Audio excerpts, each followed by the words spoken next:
নবম pay scale কার্যকর, লাখো সরকারি চাকরিজীবীর মুখে স্বস্তির হাসি। নতুন সরকারের ঐতিহাসিক সিদ্ধান্তে বেতন ভাতায় বড় পরিবর্তন। আসসালামু আলাইকুম।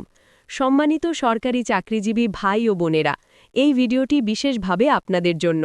সম্পূর্ণ বিষয়টি বোঝার জন্য অনুগ্রহ করে ভিডিওটি শেষ পর্যন্ত দেখুন। এ ধরনের গুরুত্বপূর্ণ আপডেট সবার আগে পেতে চ্যানেলটি সাবস্ক্রাইব করুন, ভিডিওতে লাইক দিন এবং আপনার মূল্যবান মতামত কমেন্টে শেয়ার করুন। লাখো সরকারি চাকরিজীবীর দীর্ঘ প্রতীক্ষার অবসান ঘটিয়ে অবশেষে নতুন সরকার শপথ গ্রহণের পর ঘোষণা করল বহুল প্রতীক্ষিত নবম পে স্কেল বাস্তবায়নের সিদ্ধান্ত।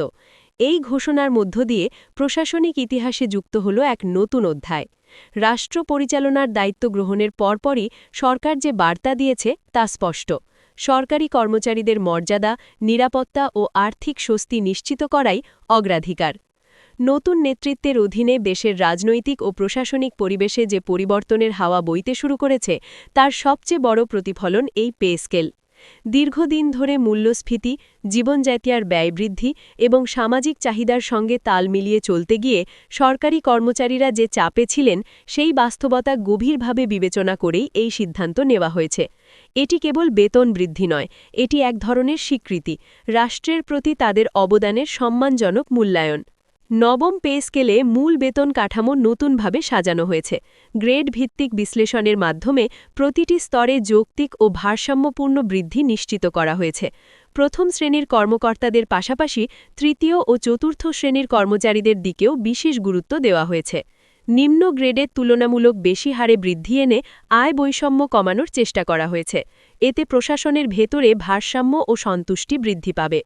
অনেক ক্ষেত্রেই দেখা যাচ্ছে মোট প্রাপ্য বেতন আগের তুলনায় উল্লেখযোগ্যভাবে বৃদ্ধি পেয়েছে। শুধু মূল বেতন নয়, মহার্ঘ ভাতা, বাড়ি ভাড়া ভাতা, চিকিৎসা ভাতা, যাতায়াত ভাতা সব ক্ষেত্রেই এসেছে পরিবর্তন। ফলে একজন কর্মচারীর হাতে যে নিট অর্থ পৌঁছাবে তা পরিবার পরিচালনার ক্ষেত্রে বড় স্বস্তি এনে দেবে। বাজারে দ্রব্যমূল্য বৃদ্ধির বাস্তবতায় এই সমন্বয় ছিল অত্যন্ত জরুরি। মহার্ঘ ভাতা নির্ধারণে মূল্যস্ফীতির সূচককে বিবেচনা করা হয়েছে। মূল বেতনের একটি নির্দিষ্ট শতাংশ হিসাবে এটি নির্ধারণ করা হওয়ায় ভবিষ্যতে মূল্যস্ফীতি বাড়লে স্বয়ংক্রিয় সমন্বয়ের সুযোগ তৈরি হবে। এতে দীর্ঘমেয়াদী আর্থিক স্থিতিশীলতা নিশ্চিত হবে। কর্মচারীরা আর অনিশ্চয়তার মধ্যে থাকবেন না। তারা জানবেন যে অর্থনৈতিক পরিবর্তনের সঙ্গে তাদের আয়ও সমন্বিত হবে। বাড়ি ভাড়া ভাতায় এসেছে যুগান্তকারী সংস্কার।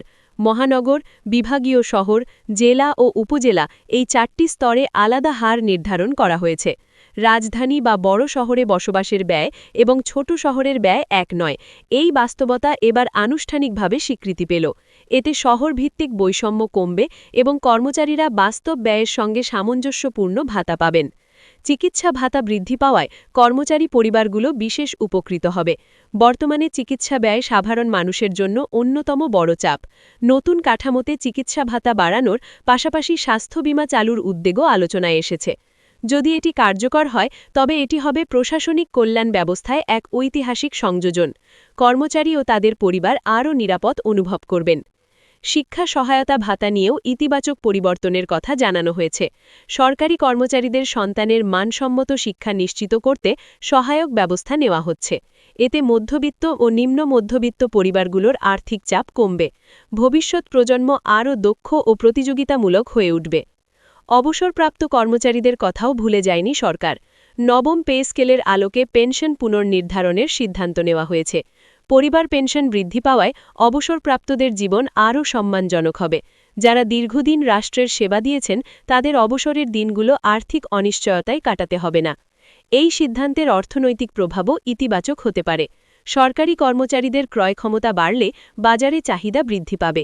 ব্যবসা বাণিজ্য সক্রিয় হবে, উৎপাদন বাড়বে, অর্থের প্রবাহ বৃদ্ধি পাবে। এটি এক ধরনের অর্থনৈতিক উদ্দীপনা হিসাবে কাজ করবে। ব্যাংকিং খাতেও ইতিবাচক প্রভাব পড়বে। সঞ্চয় বৃদ্ধি, ঋণ গ্রহণ ও বিনিয়োগের প্রবণতা বাড়তে পারে। গ্রামীণ অর্থনীতিতে এর প্রভাব বিশেষভাবে গুরুত্বপূর্ণ। নিম্ন গ্রেডের কর্মচারীদের আয় বৃদ্ধি সরাসরি স্থানীয় বাজারে ব্যয় হবে। ফলে ছোট ব্যবসা, কৃষি ও স্থানীয় সেবা খাত চাঙা হবে। সামগ্রিকভাবে অর্থনীতিতে ভারসাম্যপূর্ণ গতি আসবে। চাকরিজীবী সংগঠনগুলো এই সিদ্ধান্তকে স্বাগত জানিয়েছে। তারা বলছে এটি দীর্ঘদিনের দাবি ও আন্দোলনের ফল।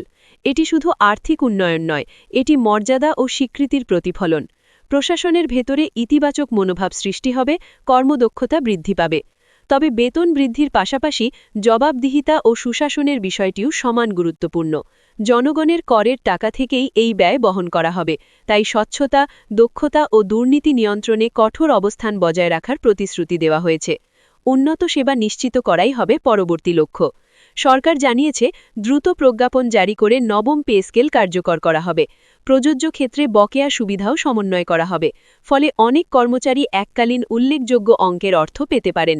এটি পরিবারগুলোর জন্য বাড়তি আনন্দের উপলক্ষ হয়ে উঠবে। নিয়মিত সময় অন্তর বেতন কাঠামো পর্যালোচনার নীতিগত সিদ্ধান্ত আলোচনায় রয়েছে। এতে ভবিষ্যতে দীর্ঘ অপেক্ষার প্রয়োজন হবে না। অর্থনৈতিক বাস্তবতার সঙ্গে সামঞ্জস্য রেখে কাঠামো হালনাগাদ করা যাবে। সব মিলিয়ে এটি একটি ঐতিহাসিক আর্থিক সংস্কার। নতুন সরকার শপথ গ্রহণের পরপরই এমন ঘোষণা লাখো সরকারি চাকরিজীবীর মনে নতুন আশার আলো জ্বালিয়েছে। আর্থিক স্থিতিশীলতা, সামাজিক মর্যাদা ও ভবিষ্যতের নিরাপত্তার পথে এটি বড় একটি পদক্ষেপ। লাখো পরিবার আজ নতুন স্বপ্ন দেখছে। সন্তানের উন্নত শিক্ষা, ভালো চিকিৎসা, নিরাপদ সঞ্চয় সবকিছুর ভিত্তি আরও মজবুত হচ্ছে। রাষ্ট্র ও কর্মচারীর পারস্পরিক আস্থার সম্পর্ক আরও দৃঢ় হচ্ছে। এই নবম পে স্কেল শুধু একটি সরকারি প্রজ্ঞাপন নয়, এটি একটি বার্তা। বার্তাটি হল, যারা রাষ্ট্রের সেবা করেন, রাষ্ট্র তাদের পাশে আছে। নতুন যুগের সূচনায় সরকারি কর্মচারীরা আত্মবিশ্বাস নিয়ে এগিয়ে যাবেন। দেশের উন্নয়ন ও অগ্রগতির পথে তাদের অবদান আরও শক্তিশালী হবে। দেশ এগিয়ে যাবে, এই বিশ্বাস নিয়েই শুরু হলো নতুন অধ্যায়। নবম পে স্কেল সেই অগ্রযাত্রার এক উজ্জ্বল মাইলফলক।